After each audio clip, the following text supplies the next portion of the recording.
Parallel ঝলক। আপনাদের সাথে রয়েছি আমি উর্না। আপনারা এই প্রথম দেখছেন ডিজিটাল মিডিয়ায় বাংলায় খেলার খবরের বুলেটিন। ভারতীয় ও আন্তর্জাতিক ফুটবলের যাবতীয় খবর নিয়ে আপনাদের জন্য আমাদের বিশেষ সেগমেন্ট খেল সকার। মোহনবাগান সুপার জায়েন্টের সের্জিও লোবেরা জামানায় এবার নতুন সিস্টেম। হোসে মলিনার পদ্ধতি ফেলে দিয়ে এবারের আইএসএলে 3 ব্যাক সিস্টেমেই খেলতে চলেছে সবুজ মেরুন ব্রিগেড। মলিনার ছকের থেকে যা একেবারেই আলাদা। হোসে মলিনার সময় মোহনবাগানকে বারবারই 4 ডিফেন্স সিস্টেম নিয়ে খেলতে দেখা গেছিল। এবার সেটাই সম্পূর্ণ বদলে দিচ্ছেন সের্জিও লোবেরা। 3 রক্ষণে খেলা মানে স্প্যানিশ কোচ যে আক্রমণাত্মক পরিকল্পনায় এখন থেকে সাজিয়ে ফেলেছেন তাও বেশ স্পষ্ট। সেভাবেই চলছে প্রস্তুতিও।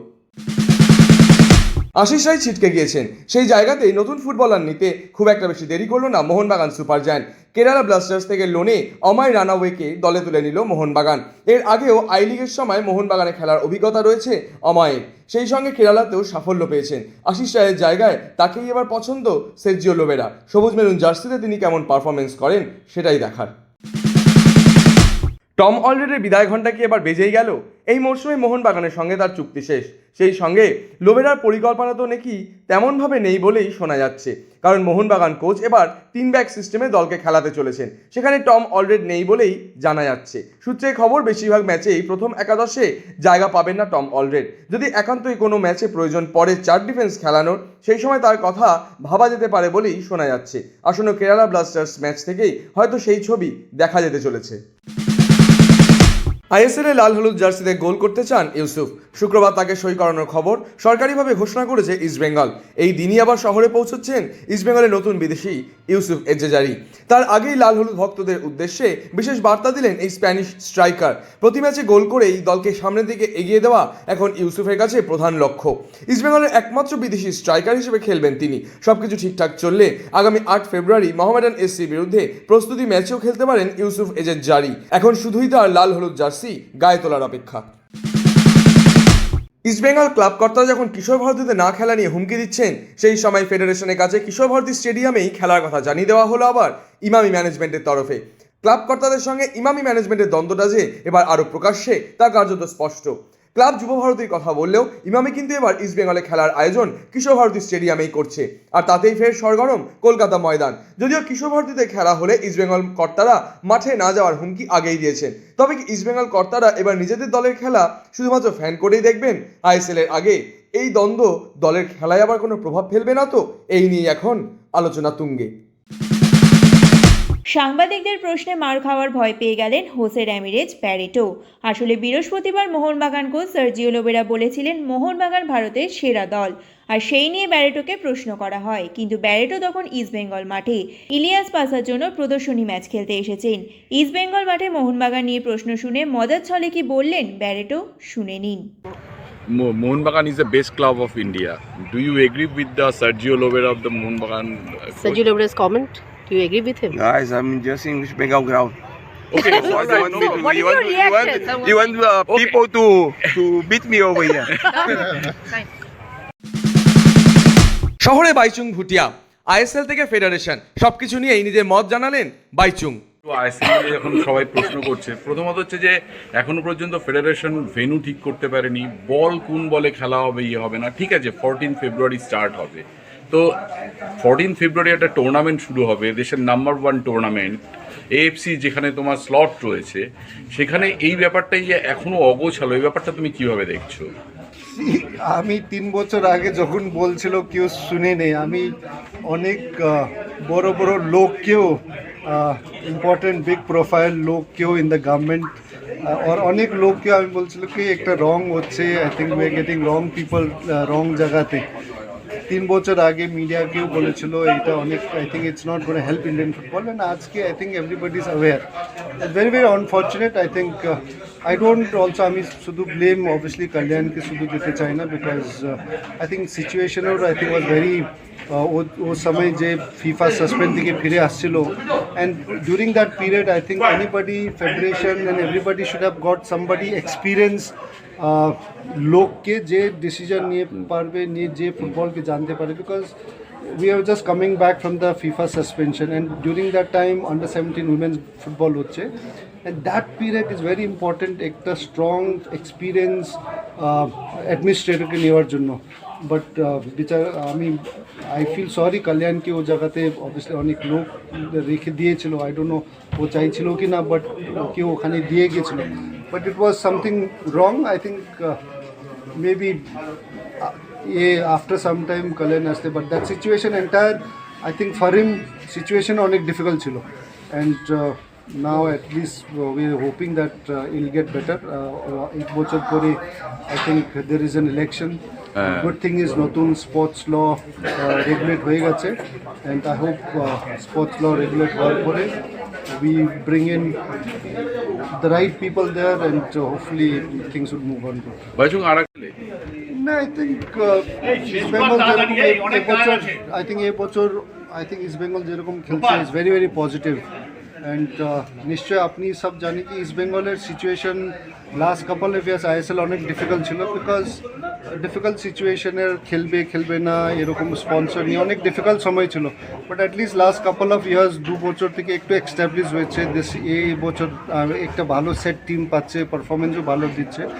অবভিয়াসলি ডিফারেন্স তো পারবেই, because when you have 6 foreigners 5 foreigners তো ডিফারেন্স থাকবেই, বাট আই হোপ এই সিজন ইস্ট বেঙ্গল নিশ্চয়ই ভালো পারফরমেন্স দেবে, and I hope this season আমি স্পেশালি ইস্ট বেঙ্গলের ফ্যান, সবাই ফ্যান ইস্ট বেঙ্গল লালুর ফ্যান চাই কি এই বছরটা আইএসএল জিততেই হবে।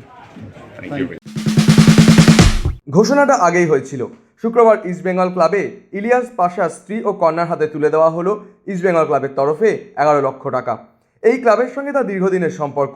ক্লাবের হয়ে যেমন খেলেছেন বহু ম্যাচ, তেমনই বহু সাফল্যেরও সাক্ষী ইলিয়াস পাশা। সেই প্রাক্তন ফুটবলারেরই অকাল প্রয়াণ। শোকের ছায়া নেমে এসেছিল গোটা ময়দানে। প্রাক্তন ফুটবলারের পাশে দাঁড়াতে তখনই সিদ্ধান্ত নিয়ে ফেলেছিল ইস্টবেঙ্গল ক্লাব। শুক্রবার এক বিরাট অনুষ্ঠানের মাধ্যমেই ইলিয়াস পাশার পরিবারের হাতে তুলে দেওয়া হলো সেই 11 লক্ষ টাকা। এই দিনটিকেই ইস্টবেঙ্গল তাদের নবনির্মিত অ্যাস্ট্রোটার্ফের মাঠ উদ্বোধনের দিন হিসাবেও বেছে নিয়েছিল। প্রাক্তন এই ফুটবলারের স্মৃতির উদ্দেশ্যে সেই মাঠেই খেলতে নামলেন বাইচুং ভুটিয়া, ব্যারেটো, চন্দন দাসরা। সেই সঙ্গে এই অনুষ্ঠানে প্রধান অতিথি হিসেবে উপস্থিত ছিলেন মেয়র ফিরাদ হাকিম এবং অরূপ বিশ্বাস। ইলিয়াস পাশা এবং নতুন মাঠ উদ্বোধন উপলক্ষে এদিন ইস্টবেঙ্গল মাঠে বসেছিল চাঁদের হাট। সেখানেই আবার স্মৃতি বিজড়িত ইস্টবেঙ্গলের প্রাক্তন ফুটবলার বাইচুং ভুটিয়া। এই মাঠ দেখে যেমন তিনি খুশি হয়েছেন, তেমনি ইলিয়াস পাশা মৃত্যুটাও যেন মেনে নিতে পারছেন না বাইচুং। একসঙ্গে বহু ম্যাচ খেলেছেন, রুমও শেয়ার করেছেন তারা। সেই রুমমেটই এখন নেই। স্মৃতির স্মরণীবে ফিরে গেলেন সেই অতীতে। টার্ফের উদ্বোধন উপলক্ষে এদিন জোড়া ম্যাচ আয়োজিত হয়েছিল। সেখানেই ম্যাচ খেলে ইস্টবেঙ্গল লেজেন্ডস বনাম ইস্টবেঙ্গল অলস্টার। আরেকটি ম্যাচ খেলেছে ইস্টবেঙ্গল বনাম AFPI। Journey, how he had his best time here with his co-players. He would tell me how happy he felt to see the crowd at the stadium. He began his career.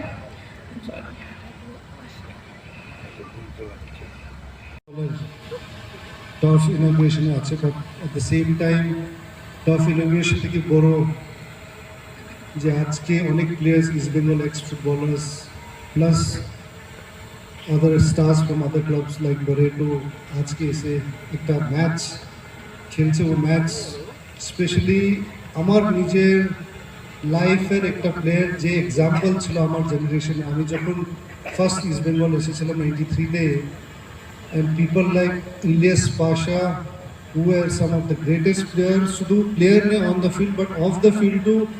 I think the amount of support Ilyas Pasha ji আমাকে দিয়েছিল, I think that was very very important, because আমি শুধু 17 years old ছেলে ছিল from Sikkim থেকে এখানে climate, culture, different world. চলতি সপ্তাহের আগামী শনিবার রিলায়েন্স ফাউন্ডেশন ডেভেলপমেন্ট লিগের ফিরতি ডার্বি। মুখোমুখি হবে ডেকি কার্দোজোর তত্ত্বাবধানে তৈরি হওয়া মোহনবাগান এবং বিনো জর্জের ইস্টবেঙ্গল। RFPL এর আগের ডার্বিতেই 2-0 গোলে মোহনবাগানকে হারিয়েছিল ইস্টবেঙ্গল। এবার এই ডার্বিতে কী ফলাফল হয় সেটাই দেখার অপেক্ষা। আবার বার্সেলোনায় ফেরার পরিকল্পনায় লিওনেল মেসি। ফুটবল জীবনের হাতেখড়ি থেকে তারকা হয়ে ওঠা এখানেই, আর সেই আতুর ঘরেই আবার ফেরার ইচ্ছা প্রকাশ করেছেন লিও। তবে তিনি কোন ভূমিকায় বার্সেলোনায় ফিরবেন তা এখনও পরিষ্কার করেননি। আর্থিক নিয়ম ভাঙার দায়ে লেস্টার সিটি 6 পয়েন্ট কেটে নিয়েছে ইংলিশ ফুটবল লিগ কর্তৃপক্ষ। এই সিদ্ধান্ত তাৎক্ষণিকভাবে কার্যকর হওয়ায় চ্যাম্পিয়নশিপ পয়েন্ট তালিকার 17তম স্থান থেকে 20তম স্থানে নেমে গেছে লেস্টার। গোল ব্যবধানে এগিয়ে থাকায় অবনমনের বাইরে আছে ক্লাবটি। বিশ্বজুড়ে 22 গজের নানান রকম খবর। ক্রিকেটের সেই সমস্ত খবর নিয়ে আমাদের বিশেষ সেগমেন্ট লীগ ছক্কা।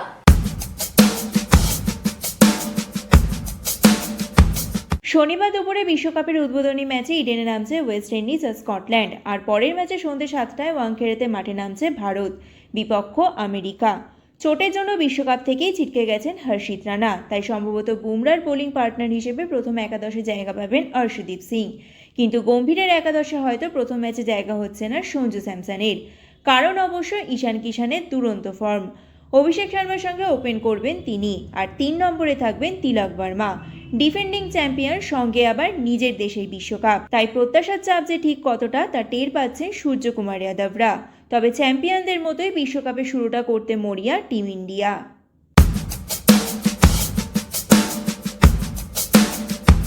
2026-এর অনূর্ধ্ব-19 বিশ্বকাপ চ্যাম্পিয়ন হলো ভারত। এই নিয়ে 6বার অনূর্ধ্ব-19 বিশ্বকাপ জয় ভারতের। এদিন জিম্বাবুয়েতে অনূর্ধ্ব-19 বিশ্বকাপের ফাইনালে টসে জিতে প্রথমে ব্যাটিং করার সিদ্ধান্ত নিয়েছিল ভারতীয় দল। ইংল্যান্ডের বিরুদ্ধে প্রথমে ব্যাট করে ভারত তুলেছিল 411 রানে 9 উইকেট। জবাবে ইংল্যান্ড শেষ করে 311 রানে। সাথে ইংল্যান্ডের বিরুদ্ধে 17 রান করল 14 বছর বয়সী বৈভব। ভারতীয় ক্রিকেটের ওয়ান্ডার কিড বৈভব সূর্যবংশীর বুকুরে নয়া পালক। অনূর্ধ্ব-19 বিশ্বকাপে দ্রুততম সেঞ্চুরি করার নতুন রেকর্ড গড়লেন বৈভব সূর্যবংশী। ইংল্যান্ডের বিরুদ্ধে বিশ্বকাপের ফাইনালে 55 বলে 17 রান করেছেন তিনি। এখনও পর্যন্ত বিশ্বকাপের মঞ্চে এটাই ফাইনালে দ্রুততম। গোটা বিশ্বকাপ জুড়েই নানান রেকর্ড গড়ে চলেছেন বৈভব, সেখানে ফাইনালেও তার অন্যথা হলো না। এদিন ইংল্যান্ডের বিরুদ্ধে শেষ পর্যন্ত 80 বলে 175 রানের ইনিংস খেলেন এই 14 বর্ষীয় কিশোর ক্রিকেটার। সেখানে তার ইনিংসটি সাজানো 15টি 6 ও 15টি 4 দিয়ে। টেস্ট ক্রিকেটে জাতীয় দলের অবনতির জন্য গৌতম গম্ভীরের বদলে ভারতীয় ক্রিকেট বোর্ডকেই দায়ী করছেন ভারতের প্রাক্তন তারকা ফাস্ট বোলার মুনাফ প্যাটেল। ঘরের মাঠে হারার কারণ নিয়ে তিনি বললেন, আমাদের ব্যাটসম্যানরা স্পিন খেলতে জানে না, যারা ব্যাট করছে তারা যথেষ্ট প্রস্তুত নয়, আর এর জন্য বিসিসিআই দায়ী। তারা ঘরোয়া ক্রিকেটে স্পিন সহায়ক পিচ দেওয়া বন্ধ করে দিয়েছে এবং বাধ্যতামূলক করেছে পিচে অন্তত 6 মিলিমিটার ঘাস থাকতে হবে। বোলারদের দাপটে দ্বিতীয় দিনের শেষে ঘরের মাঠে খানিকটা ফ্রন্ট ফুটে বাংলা। বিশেষ করে মুকেশ আকাশদীপদের হাত ধরে অন্ধ্রপ্রদেশের ব্যাটিংয়ে প্রথম দিনই সমস্যায় ফেলে দিয়েছে বঙ্গ ব্রিগেড। এদিন অবশ্য 1 উইকেট তুলতে পেরেছিলেন মোহাম্মদ সামি। দিনের শেষে অন্ধ্রপ্রদেশের রান 6 উইকেটে 260, সেখানেই 3 উইকেট মুকেশ কুমারের এবং 2 উইকেটের শিকার আকাশদীপের। টানা 5টি ম্যাচ জিতে মেয়েদের প্রিমিয়ার লিগ শুরু করেছিল বেঙ্গালুরু, শেষটাও করল ট্রফি জিতে। গত বছর আইপিএল জিতেছিল বিরাট কোহলির দল, ফলে টানা 3 বছর 3টি ট্রফি পেল বেঙ্গালুরু। এই সাফল্য বিশ্বাসই করতে পারছে না বেঙ্গালুরুর অধিনায়ক স্মৃতি মান্ধানা। ট্রফি নেওয়ার আগে সে কথাই বারবার বললেন তিনি। অন্যদিকে হেরে গিয়েও দলের পারফরমেন্সে গর্বিত দিল্লি ক্যাপিটালসের অধিনায়ক জেমিমা রদ্রিগেজ। ফুটবল ক্রিকেটের বাইরেও খেলার দুনিয়ায় রয়েছে আরো নানা রকমের খবর, আর সেই সব খেলার খবর নিয়ে আমাদের বিশেষ সেগমেন্ট উইং প্লে। 8 থেকে 14 মার্চ হায়দ্রাবাদে অনুষ্ঠিত FIH বিশ্বকাপ। তার আগে জাতীয় ক্যাম্পের প্রস্তুতি নিচ্ছে বর্তমানে ভারতের মহিলা হকি দল। তার আগে বৃহস্পতিবার ভারতের ফরোয়ার্ড নবনীত কৌর বলেছেন, আজকের হকিতে শুধু আক্রমণ করাই যথেষ্ট নয়, ফরোয়ার্ডদের অ্যাটাকের পাশাপাশি ডিফেন্স টিমকেও সাহায্য করতে হবে।